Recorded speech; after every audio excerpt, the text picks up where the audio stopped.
Hello friends, study रुडिया channel को आपको स्वागत करुच्ची। Friends, Odisha subordinate staff selection commission तांकर ऑफिशियल वेबसाइट जो रिक्रुटमेंट कैलेंडर रही टेंटाटिव से आपंकर संभावित तो से पुणी चेंजेस कर माने आपंकर जो अप्लाई करते पोस्ट जमीक livestock inspector forester and forest guard तार एग्जाम आगुरी जोटा से मैंने मेंशन करते से चेंज कर देइछंती। बर्तमान मे 2024 हो जाइए,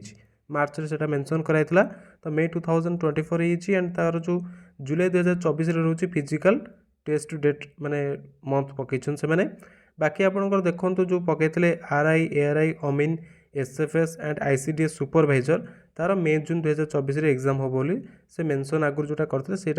मेंशन ही कर दरकार बेले चेंज हो पारे कारण आपंकर जदि मे रे आपंकर एग्जाम कराए जोटा बर्तमान डिस्कसन कले livestock inspector forester and forest guard